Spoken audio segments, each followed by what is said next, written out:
Shalom and welcome to this edition of Revealing the Truth, where we cover the headlines, the heartlines, and biblical truth. I'm your host, Messianic Rabbi Eric Walker. The sports world has many memorable names honored for their great accomplishments, but what if there was some other uniform they wore that's just as available to you as it was to them?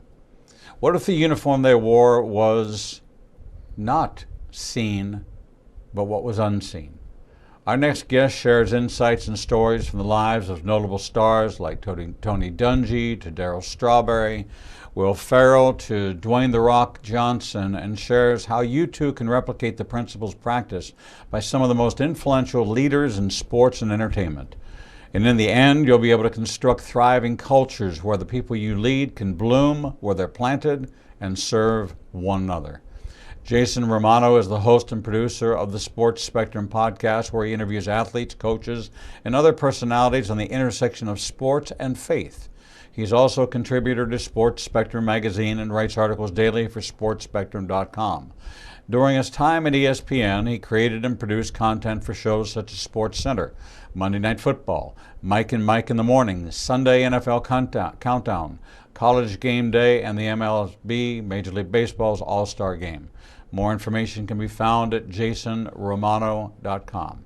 Joining us now to talk about his new book, The Uniform of Leadership, Lessons on True Success from My ESPN Life, is Jason Romano. Jason, welcome to Revealing the Truth. Oh, good to be on with you, Rabbi Eric. Thank you so much for having me. Well, it's a delight to have you because you represent exactly what the larger mission field is, and that is marketplace mission work, marketplace ministry. It's who you are in your daily life, not who you are in your Sunday life. And when we take a look at these stars that we've edified, we've retired the uniform, you've captured a uniform that never gets retired. It is the uniform of faith, it's a uniform of leadership, and it's a model that every one of us can be that all-star, every one of us can be that leader that drives to excellence, even to the world's standards of excellence, but yet be pleasing to God and not for the honors and the accolades of man. And when that balance is struck, then the uniform of leadership is the one that you're more proud to put on than you are, in my case, Penn State. Go Nittany Lions, by the way. There you go. Well, you make a great point, because for many years, especially at my time at ESPN, I wore the uniform backwards, as I like to say, because I was so focused on achievement and striving to climb the corporate ladder that I lost focus on who I was as a person of faith, on who I was as even a producer at ESPN, and trying to be a great teammate and serving others. I was so focused on myself that I never really even thought about that whole idea of living your faith out in the workplace, serving others, loving others. I mean, not that I wanted to be a bad teammate, but I thought I was just so focused on trying to get that next job or trying to achieve and get the pat on the back from my bosses that I missed it for many, many, many years. And it wasn't until 2008, 2009 when I finally realized, wait a minute, something's wrong here. I'm very focused on Jason and not really focused on who God has called me to be and what about serving others. I was so focused on myself, Eric. I share the same story. I came to faith at age 44. I had a large executive life. I was a senior director at AT&T before I transferred over to the senior directorship at Hewlett-Packard. So, climbing the corporate ladder, I use people as the stepping stones to climb that ladder. And so when I came to faith, it was a real wake-up call. It was a real inventory, coming face to face with the man that I was. And the early years were kind of filled with reflection of regret, remorse, guilt, shame. wanting to go back and correct, almost like that 12-step program, go back and make reconciliation. But God was so gracious to me to say, look, you focus on the forward. I'll take care of the yesterdays. That's my job. You just keep on pressing on, and who you will become, when people see that, they'll see the difference. And when they see the difference, that's going to let them know that something truly has changed in your life. And so you don't have to point back to it. Like Paul says, not that I've accomplished all this, for I have not. But this I do, forgetting what's behind, I press on to the prize waiting for me in Messiah. So at ESPN, you were a producer of a number of shows. You worked with a number of teammates, and a lot of people don't know how television works. And so if you can just give us a little bit of a layout, because now Jason, who's been with me for the last 6 years by my side, spent 25 years behind the camera for ABC and for NBC. So he's very familiar with the rigors, with the language, with the demands, with the personalities, but most people don't ever get a behind-the-scenes look at what they see on television as to what's really happening and what the personal interaction is. We hear about the prima donnas. I only have to have yellow M&Ms. That's the only M&Ms I'll have. I can only have a Sprite with one ice cube, and you hear those. I've seen some of those too. You've seen those too. But what was it that you began to see in this melee, if you will, which is really very chaotic? And there's a lot of ordering. There's a lot of yelling. There's a lot of demands. There's a lot of direction and command. And there's people that are military oriented that can work in that environment. There's others that are very sensitive that that's not an environment that they can handle. So what attracted you to the broadcast field? What was it that was it sports that wanted you to say, I'm going to work for ESPN and that's where I'm setting my sights? What was it about this that drew you to it? Well, it was definitely early on sports. As a kid, I wanted to play sports and watch sports. And, I tell people sports was my God. I didn't have a faith when I was growing up, so sports replaced that for sure.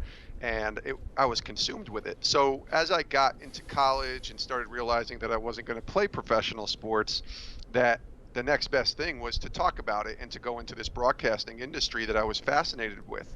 And so I would watch games all the time, and I would watch ESPN all the time as a kid and watch the highlight shows and Sports Center and just eat it all up. So I knew someday I would love to work in that industry. I didn't expect to get to ESPN. I just didn't dream big enough. I thought maybe working at a local radio station in my hometown of Albany, New York would have been perfectly fine. But an opportunity came and I got to ESPN, and that's, it stems from my love of sports for sure. I don't think I realized, Eric, when I got to ESPN, all that went on behind the scenes. I had behind the scenes experience, certainly working in local radio for 3 years and working on a morning show and an afternoon show where there are demands, but we were a small shop, 2 or 3 people. When you get to ESPN and there's 4,000 employees on the campus here in Bristol, Connecticut, that's a lot of people. And each show has a good 15 to 20 people that are doing different things. So they got a lot of resources and a lot of cooks in the kitchen.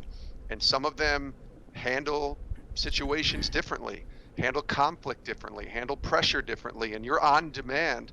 You're on a deadline because your show is live. And it usually, like, for example, Outside the Lines, which is a show I worked on at ESPN for about 5 years. That show would come on at 3 o'clock every single day. We'll say 3 o'clock. It varied in times. But I would get to the office at 7:30, 8 o'clock in the morning. We'd have a show meeting, and then everybody would have their assignments, and we would go and kind of accomplish our assignments the best we could in a very short 3 to 4 hour span. And so people were gathering B-roll and putting together the graphics, and my job was to secure the guests that you would have on those shows. And a lot of times we would talk about some really difficult, controversial type of topics. And getting people to say yes to come on and talk about controversial topics is not easy. And so that was really, I mean, for me, I had a lot of pressure, I felt like, on trying to get those guests, deliver the guests, and help make the show what it was. Because a lot of what I did, those guests were 80% of the entire show. And so I felt a lot of pressure, like the show is really revolving around whether I can deliver or not. And there were days when I didn't get the best guests that they were looking for, or in some cases, sometimes there are no guests, and you just got to keep rolling because the show is the show. And I would get, chewed out on. I would get ripped apart, or I would get yelled at. Hey, what happened? Why are you doing this? Why are you doing that? And for me, I had to learn to have thick skin and stand up for myself and say, listen, I really did try the best I could. And there were times where I probably didn't, but it was not easy. It was not easy at all. And, that's early on in my faith too, during these times, Eric, that I'm telling you about. Probably I became a Christian in 2001. I was working on Outside the Lines in 2003 to 2007. And so during those years, those formative years as a believer, I was still, in that crazy place of ESPN and not really sure how to be a Christian. So I'm sure I didn't handle certain situations right either. Honesty and really having a true view of what the realities are. We run a Christian broadcasting network here. We have multiple programs. We're 3 hours a day live. I host 10 o'clock, 11 o'clock, and 12 o'clock every day. We are live. We've been able to take that 30-person, all those cameras, all those controllers, all those producers, all those fade-ins, fade-out, all that's now new technology.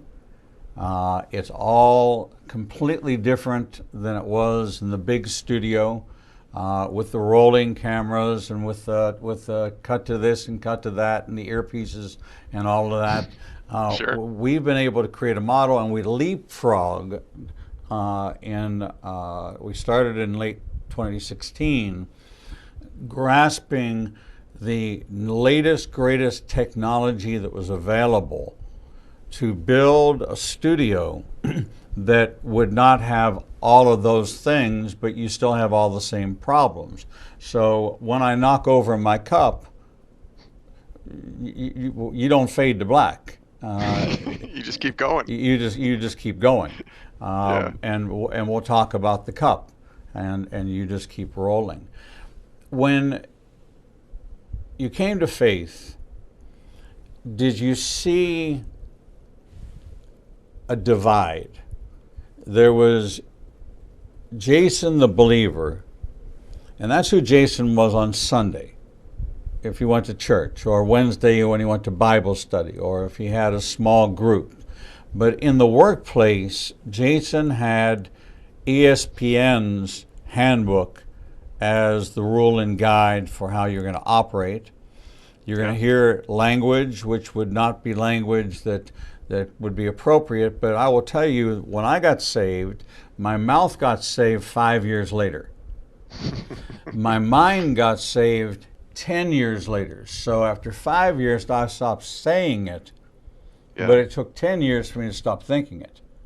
Mm-hmm. Right? Because I came out of the rough and tumble corporate world of sales and marketing, where there's no more rigorous, the blasting, you didn't make your numbers, you got 2 weeks or you're out of here. I don't want to hear about your 10 children, your 2 mortgages, your dying mother, your dying father. I had a compassion bypass at birth, and obviously it plays well in this sales role. But I began to see myself changing, and that was a rub. And I became in conflict with myself because things I heard began to bother me. And things I was saying or catching myself saying began to bother me, and I didn't know why. And I couldn't reconcile it because I wasn't a mature believer. So I didn't know this was the Holy Spirit trying to refine me, trying to turn me into somebody that was entrusted with the role of leadership, that could be put in a position of impact, but I didn't get that opportunity in corporate America. I had to leave corporate America to go into ministry in order for that to happen. What was your experience like when your faith collided with your career? That's a great question, and it did collide because it was Mother's Day 2001 when I started my faith journey, my walk with Christ. And so at that point, I was 9 months, 10 months into my time at ESPN, and it's funny how you described your transformation, Eric, because I had a very similar experience, especially with my mouth and the language I used. And I wasn't proud of the language that I used, but it took me a couple years, 2 to 3 years, to really go from starting my journey with Jesus. And I always tell people too, when I said yes to the Lord that day in May of '01, I really didn't know exactly what I was saying yes to, but I knew God had opened up my heart to say yes. And now it was time to figure out what I was saying yes to and to begin this journey with Christ. And so I would dive into scripture and I would watch sermons on television and I would, pray and join church and really start to learn what was happening here. And God was convicting me. But my mouth was like one of the last things that I really had to get a hold of. And I remember not just being at ESPN and using language and hearing people use language back where nobody was surprised if I was using language, right? Because you're just kind of fitting into that mold that everybody else might be using. And I'm not trying to say everybody, that's not a fair statement, but the majority, as we would say. I don't want to pigeonhole anyone into specific areas. But for me, I remember going and joining a basketball league with some ESPNers and playing basketball right before we would go into the office. And that's where my language was really bad. And that's where it took me the longest to sort of tame the tongue, if you will, or to forgot to tame the tongue, because I wasn't representing Christ properly. And I'll tell you what took the longest for me, though, was recognizing that I was a Christian who happened to work at ESPN. For the first 10 years of my walk with the Lord and my journey at ESPN, I was an ESPN producer first. I'm reluctant to even say this, but it's true. I would probably have said I'm an ESPN producer before I was a husband or a dad. And I have a daughter now who's 16 and a wife that I've been married to for 21 years. So I'm thankful for them. But I would have ESPN over everything in my life, even after I became a Christian. And so I was an ESPN producer who happened to be a Christian, or an ESPN producer who happened to be married and be a father. But that moment in 2010 that took place when I started to realize, okay, there's a difference here. Wearing the uniform of leadership properly, wearing the uniform that God has called me to wear, means that it has to start with Him. My identity is not in my work. My identity is not found in me being Jason Romano, ESPN producer. My identity is found in who Christ called me to be, who He says I am, and what He did for me on the cross. Starts there. Nothing else above that. It's Him. Then everything else falls from that. It's kind of what Jesus says in Matthew 6:33. Seek first the kingdom of God and His righteousness, and everything else will be added unto you. Everything else falls right underneath that. And so for me, finally, my foundation was rooted in Christ, and then I went from being a producer who happened to be a Christian to a Christian who happened to be a producer. And for me, Eric, order was extremely important. Well, in God's economy, order is completely important. You know, what's unique about you is that you never stop being a producer. You're now a producer for the kingdom. And so you're wearing a different jacket, but you are still a producer, and you will always be a producer. Your training came in understanding what goes on behind the scenes. Now, in understanding what goes on behind the scenes, I will tell you about an encounter with my executive producer, who is a brother to me. Years ago, he said to me, he said, "When are you going to start yelling at me?" Okay. You know, It's from years of working in a news television station. Yeah, It's a norm. Yeah, something happened and it didn't go according to plan. And actually, it was during launch. We were to go live on a particular day, and nothing worked, and we didn't go live on our debut day. And he said, "When are you yell at me?" And I said, why would I yell at you? He said, because that's what the people in your job do when the producer messes up. You know, the news director comes in and starts screaming, cursing, threatening you with your job. And I said, well, that's not who I am, and that's not who we are. But you had the opportunity to have exposure to people that you connected with, and when you connected with them and you began to hear their stories, you began to realize that there was something they had in common that was a uniform of leadership. And that uniform of leadership was a tapestry, it was a fabric, it was woven together. The same way today you can say that I can't separate Jason the producer from Jason the believer. They're indelibly connected. Right? And you had the encounter to talk to Tony Dungy, who has gone on to be a very vocal faith spokesperson. And we know that there have been a number of great football coaches who have been great faith leaders.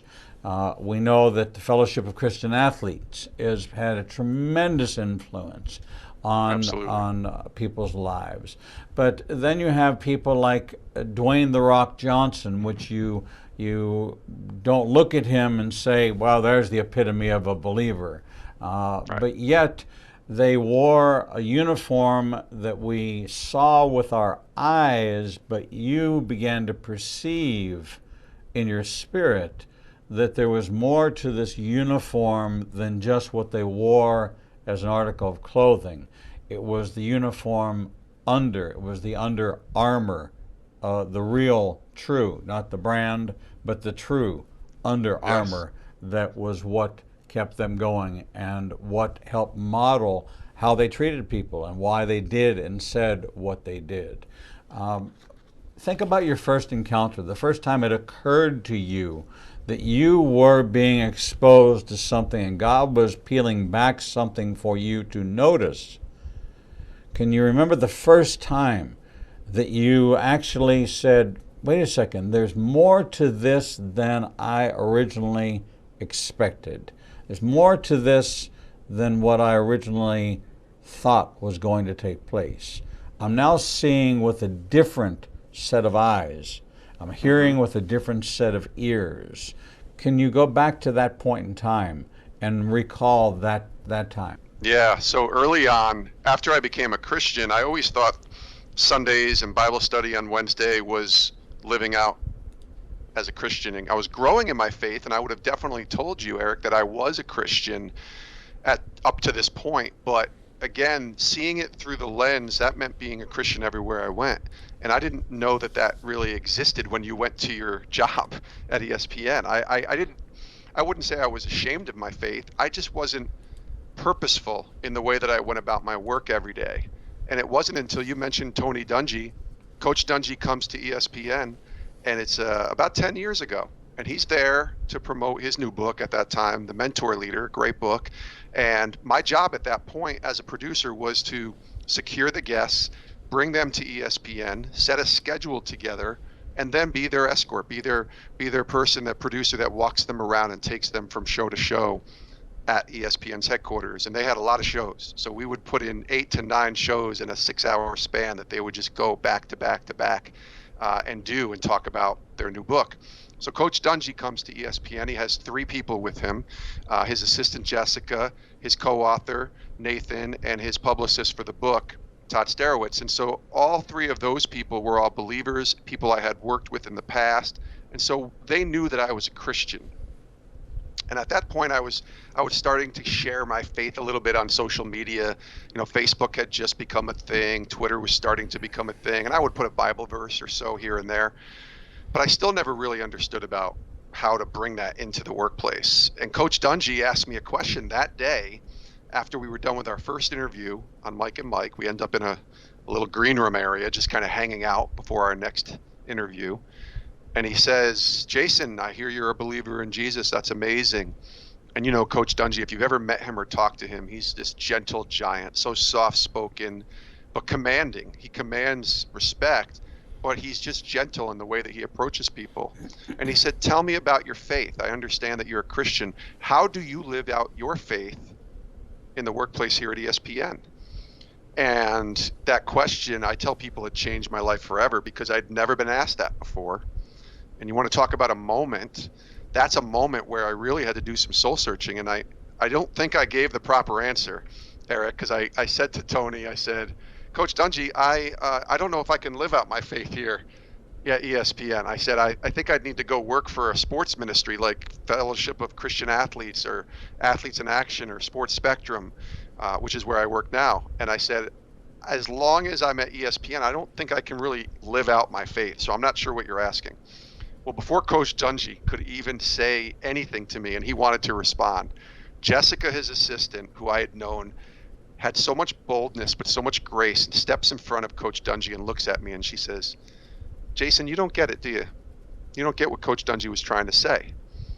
And I said, what don't I get, Jessica? And she, because we were friends, she had the wherewithal to say something like that. I don't think she would say something like that if we hadn't had a prior relationship. Maybe she would have.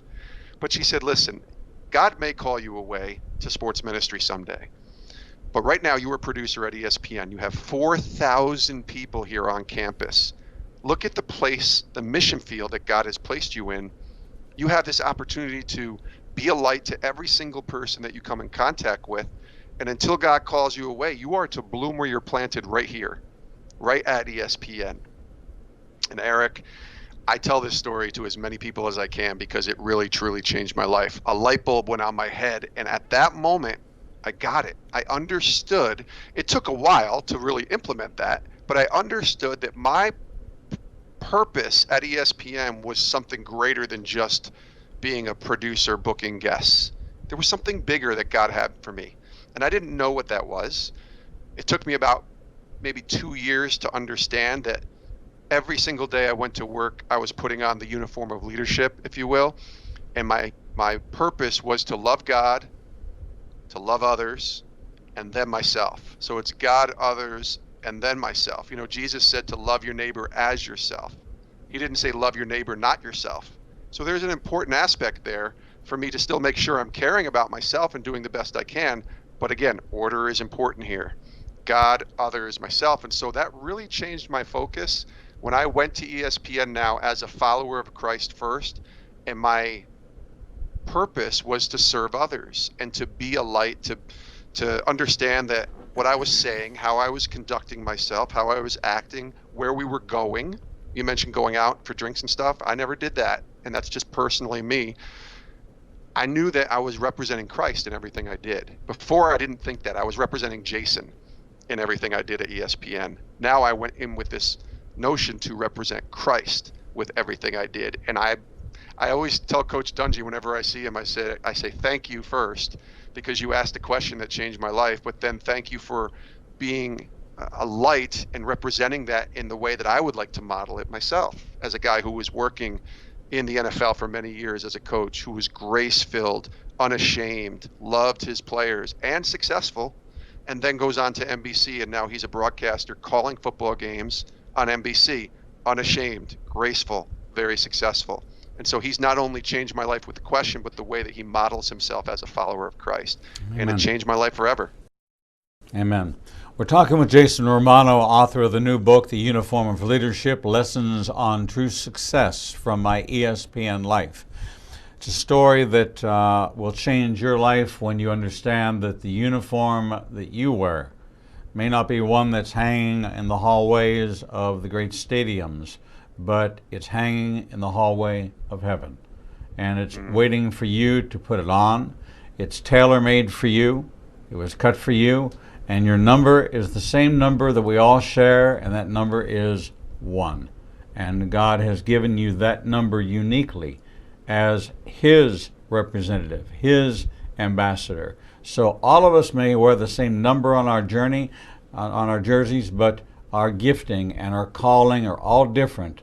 But our number is still the same, and we still serve the same coach. We're going to take a short break, and when we come back, we're going to jump into more stories, talk about Will Ferrell, talk about Darryl Strawberry, talk about Dwayne "The Rock" Johnson, and some of the lighter-hearted moments of Jason's career that brought him some laughter, brought him some love, and brought him some opportunity to realize that this uniform of leadership is something that you never take off.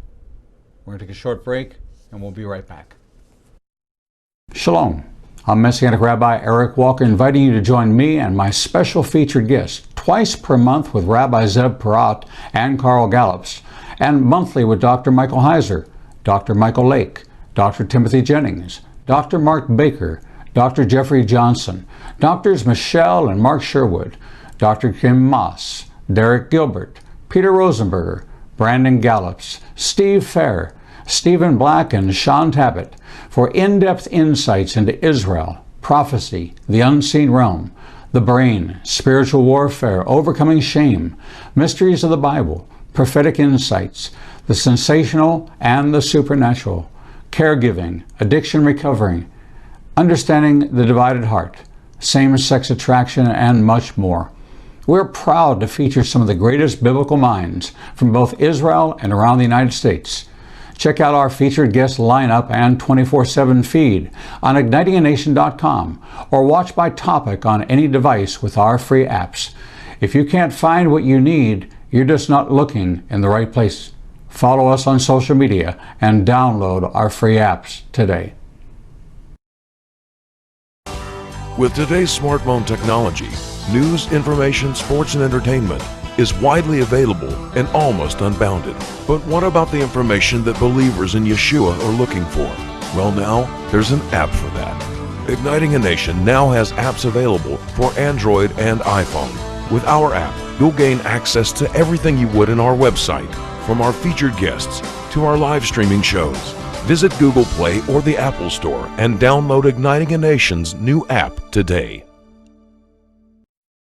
Shalom. I'm Messianic Rabbi Eric Walker, inviting you to join me and Israel's #1 rated guide, Edo Canaan, for our annual Israel trip. Our 2022 trip is now open for registration for our 18th trip to Israel. Our trip will take us from Tel Aviv to the Galilee, down to the Dead Sea, and 4 nights in Jerusalem. You will walk where Yeshua walked and watch the Bible turn from black and white to living color. Visit ignitinganation.com/events and download the registration form today. No, it's not too early to take advantage of our payment plan designed to fit any budget. All of our trips sell out, and we want you to experience this life-changing journey. Registration is now open for April 2nd to 13th, 2022, and we promise you, you will never read your Bible the same way again. Shalom and welcome back to this edition of Revealing the Truth, where we cover the headlines, the heart lines, and biblical truth. I'm your host, Messianic Rabbi Eric Walker, and we're talking with Jason Romano, author of the new book, The Uniform of Leadership, Lessons on True Success from My ESPN Life. Jason, welcome back.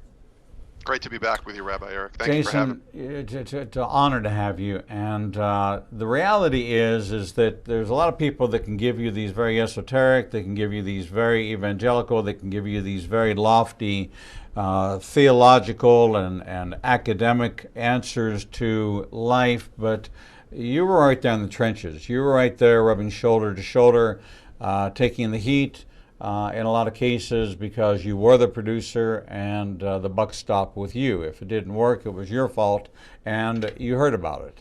And then you entered into a journey of faith, which was a long and winding road that took you into contact with different people. And you shared with us before we went to break this encounter that was life-changing for you with Tony Dungy. And I can imagine being there and interesting that it would be his assistant that would step in and get right in your face, which means there's a culture there. And that culture is what you and I are trying to establish in our lives, that in everyone we meet, they understand that we live a culture of faith. It is not a social construct. It is a biblical construct. It is an out of worldly construct that I would be much rather be pleasing to God than pleasing to man. And if I have a choice, then I'm going to be pleasing to God, and that's how I'm going to live my life.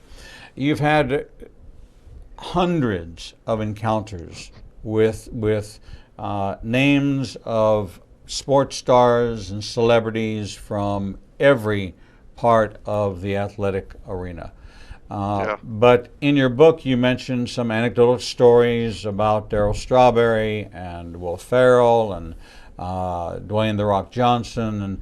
And let's use this segment to talk about some of those, what your expectations were, and how your expectations, when you began to see that the uniform that they were wearing was a different uniform than you were expecting, and how that helped you model this concept of the uniform of leadership, which is one you never take off.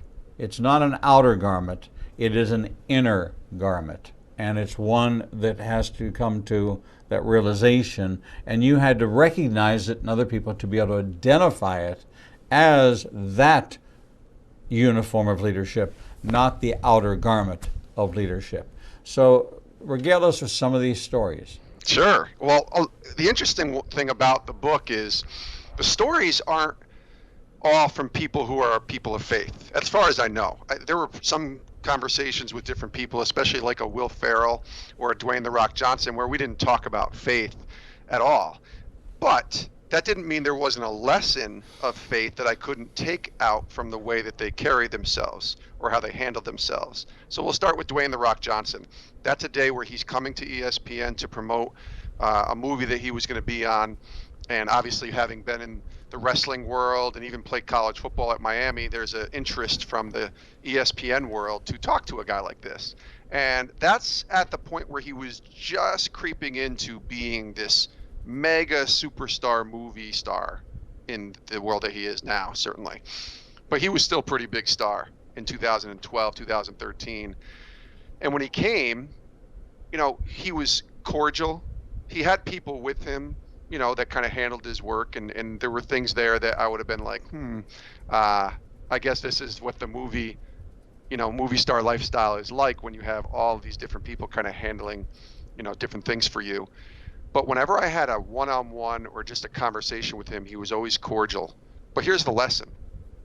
The lesson with Dwayne "The Rock" Johnson didn't take place on a show that he was on. It happened afterwards, when he was about to have his last show of the day. A friend of mine, one of my mentors at ESPN, said, "Hey, my son is here." This didn't happen too often, but occasionally it would happen. "My son happens to be here. He's maybe 10 or 11 years old. He loves The Rock. Could he meet The Rock?" Now, if I said yes to every single person that asked me that, I would have gotten in trouble and probably fired, Eric. But this person happened to be my mentor. He hit me on the right time, and I said, "Yes, I got about 10 minutes. But you're going to have to come to the studio and then walk with us back to the lobby as Dwayne gets ready to leave, because he's got a hard out at whatever time it was, 4 o'clock. And so my mentor brought his son to the studio, because he worked at ESPN too, so he had access, and he brought him to the studio. And I introduced Dwayne. I just said, "Dwayne, this is my mentor, Jerry. This is his son, Noah." I said, "He's a huge fan of yours." And Dwayne, shook Jerry's hand. Jerry's, a 40-year-old man, just like I was or whatever. But the way that he made Noah feel, this is a 12-year-old kid. Again, Dwayne's there to do his job, to promote the movie. He could have easily just left and shook his hand, maybe take a quick picture and said goodbye. But he made his point in 5 minutes spending with this kid. He made this kid feel like $1 million. He asked his kid about who he was, what does he do, what sports does he play, tell me about your dad, your family. Like, he made this kid feel like $1 million. He was present in this kid's life. And that is a leadership lesson, especially as followers of Christ, that we can implement. Because when we look at Jesus, the greatest leader of all time, he was present in the moments with the people he was encountering. You know, look at the woman who grabbed the back of his garb in the book of Luke, chapter 8, I believe it is, verse 40. And Jesus is trying to head through the crowds to get to Jairus' house. Jairus' daughter is sick and dying. Jesus understands he has a purpose here. But this woman grabs his garb, and out of Jesus comes this power to heal this woman who had been stuck for 12 years in an illness, in bleeding that she couldn't stop, couldn't diagnose. And Jesus stopped. He was purposeful. He was also patient too in that moment, but he was purposeful and he was present in the moment in talking to this woman. Dwayne "The Rock" Johnson, I have no idea what his faith is. I don't know if he's a follower of Christ, but he stopped and he was present in the moment with my mentor's son. And I thought, that's amazing. That's wearing the uniform of leadership properly, even though he didn't have to do that. And he ran into 100 people at ESPN that day. And so that's the Dwayne "The Rock" Johnson story. And it was a fun one because he was a lot of fun too. And, you know, I sort of happy-go-lucky and, you know, kind of messing around with a lot of the different people that were with him. But when he met Noah, I saw that through a different lens. I said, oh my goodness, this is amazing in the way that he made that kid feel at that moment. You know, humility, there are those that have the bravado, the Colin Kaepernicks. They have the bravado, but not the following. You have the Dwayne "The Rock" that has the following, and he's got the bravado. But when it comes time to the humanity aspect of it, there's a compassionate side to him that makes him. And you find that a lot. You found that with Lou Ferrigno, and during his life, I don't know if you know much about Lou Ferrigno, but he was the Hulk, the Incredible Hulk. The Incredible Hulk. But in the wrestling world, he was the sweetest, the kindest. There was never a time, and I grew up in Pittsburgh, where wrestling was really, we consider ourselves the birthplace of wrestling with the arena there, and my uncle bringing wrestling, Bruno Sammartino and Bobo Brazil and Haystacks Calhoun and some of the old greats. My uncle was the producer for all of that, so we grew up with all of that. So I got to know those folks. Humility. When you're a star, humility is a world apart. And what we see in the world is when worldliness is a distinct opposite to godliness. But when you find somebody that can exhibit that Christ-like compassion, that can get down from 6 foot, 8 inches, right, to 2 feet 4 inches, so that they can have an eye-to-eye conversation, it makes you feel like God is doing that for us. And it gives you an image when he says to me, come like little children. Well, he's this magnificent God, but yet you saw demonstrated in the natural an incredible supernatural lesson of exactly how God comes down in his greatness, in his glory, and he meets us in our childlike status. And it's really quite an incredible connection there. So good. Will Ferrell, I'm sure, was fun. Was it his movie that got him onto ESPN? Because it certainly wasn't his physical prowess. Sports. Well, he happened to be putting out a movie that was related to sports. He did a movie about the old ABA basketball league probably about 12 years ago, and he came dressed in full ABA garb. It looked like a Harlem Globetrotters type of warm-up suit that he was wearing. I still have the picture somewhere of me and Will. And that day, that's probably, I mean, Dwayne Johnson and Will Ferrell, I don't know where they are on the status of biggest names, but that's about as big a name as you can get in the movie world. And at that point, he was higher than Dwayne Johnson if we're ranking them, because Will Ferrell had just done, Anchorman, and he had done, the Christmas movie that he had done, and just Elf, and he was huge, such a big name. And I was assigned to spend the day with him, and it was a Saturday. It was very random. We don't have a lot of people come to ESPN on a Saturday, but that's when he was available. And we have shows every day, so there were plenty of shows for him to appear on. And Will, when he arrived, I didn't know what to expect. And there was an entourage with Will Ferrell. There was about 7 or 8 people with him, various promoters, a makeup person, other producers from, their movie world or whatever. And then there was me, the one ESPN person that kind of had to make their time worth it, right? And to make them feel welcome and all that. And so you never know when you're dealing with big time, especially big time movie stars, but big time athletes or big time movie stars. You don't know, how that's going to come off. Are they just going to be like, get me here, get me there, get me a drink, give me this kind of water, get me this kind of food, and just gimme. Or are they going to be charming and like you say, humble too, Eric? And I will say with Will, he wore the persona of Will Ferrell perfectly. Like, he played the comedian Will Ferrell, the funny guy, and had a blast kind of doing that throughout our 4 hours together. But again, the lesson here was twofold. He had a very similar encounter that Dwayne "The Rock" Johnson had. This actually isn't in the book either, of coming across a group of kids who were getting a tour of ESPN, and he stopped them. And these kids probably thought, this is Elf. This is Buddy the Elf from the movie. But it's Will Ferrell, and Will stopped them and just said, hey guys, what are you doing? Are you enjoying your tour here? Hope you have a great time.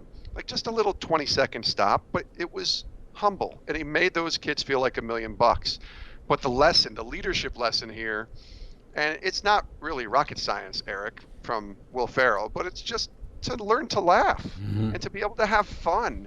And it's important to take your work seriously. It's important to be a leader who takes pride in the work that they're doing and want to be the best that they can be, certainly for God. But there's time to have fun too. And that's really where Will came in. He just had fun. He didn't take himself too seriously. And if he, said something funny or inadvertent or made a mistake, or like you say, a cup drops or whatever, you just keep going, because it's live. And he had so much fun doing that. And at the end, he took a picture with me, and he was really gracious, and just, it was only 3-4 hours that we spent with him, but he was fantastic. And when I looked back and I was putting the book together, I thought, that's not necessarily this really deep theological or spiritual lesson on leadership, but I think God wants us to have fun too in this life and be able to enjoy what he's given us, his creation. And Will, I think, demonstrated that best to me, of just understanding that, it's okay to have fun. It's okay to be fun and to make people laugh and to make them feel, something bigger than themselves, and to just take a step back and forget about being so serious all the time, especially at a place like ESPN. Well, Jason, I can tell you that it is an incredible pastoral message, and I grew up in a synagogue where there were actually doors that went into the studies of the rabbis, and they were rotating, and the rabbis would only come out through those doors. The doors would close, they would sit there. At the end of the service, they would get up, they would push on the panel, the doors would open, they'd go back into their study, and nobody had any contact with them. So when I became a congregational rabbi, I put up signs that says, running is okay in the sanctuary. Babies crying are okay in the sanctuary. It is okay for your child in the middle of the sermon to run down the aisle and grab my leg. Because this approachability, we've moved the pastorate to this position of either the man at the door that shakes hands, but the children need to have, if they have a relationship with me when they're 7, 8, 9, when they become a teenager, when they become a junior in college and they're facing a difficult situation and they don't want to call mom and dad, Yeah. They're going to remember that when they were little, they could run to the rabbi, and they all went to college with my card, and they all were told, you text me and call me. And I think that part of the uniform of leadership means that we take off the jacket, the warm-up jacket. Right? That we actually wear this uniform of leadership, and we model after the attributes of Jesus, who was approachable, who did ask questions, who was available, who was a man of the people.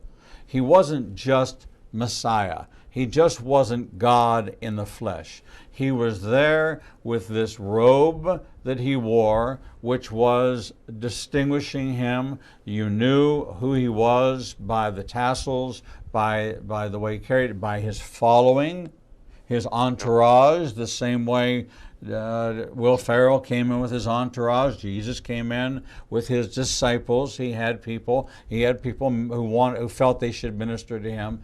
But the truth of the matter was, it wasn't what he was wearing on the outside.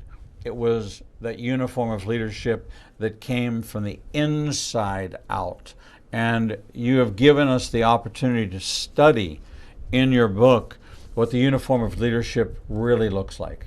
And it's not the number on the wall that's been retired because you were the great Bob Cousy or you were the great ABA Connie Hawkins. See, very good. I'll take you back to the Pittsburgh Wrens. I'm impressed. All right. But to understand that leadership is something we can not only learn, we can model, and we can incorporate into the marketplace that says that this is, as you say in the book, that you can lead and bloom where you're planted, the same way Tony Dungy's assistant told you. And that's a message for every one of our audience, is to grow where God plants you. He has an assignment for you, and all you have to do is say yes. Jason Romano. Tony Romano was the Sopranos, or Tony Soprano. I have an Uncle Tony. So you have an Uncle Tony. There you go. So Uncle Tony's little nephew Jason has written a book, Jason Romano, written with someone we know well, Stephen Copeland. Lessons on True Success from My ESPN Life. The book is called The Uniform of Leadership. Visit ignitinganation.com. Click on today's interview. It says if you love the interview, get the book. Just click it. It's one click away. A copy of it can be on its way to you. Jason Romano, thank you for spending this hour with us here on Revealing the Truth. It's been an honor and a pleasure. Thank you. You're awesome. Thank you so much for inviting me. It's an honor, and I'm really grateful. Thanks for having me. God bless you. We'll see you again soon. Yes, sir. All right, we're going to take a short break, and when we come back, we'll bring you the next edition of Revealing the Truth.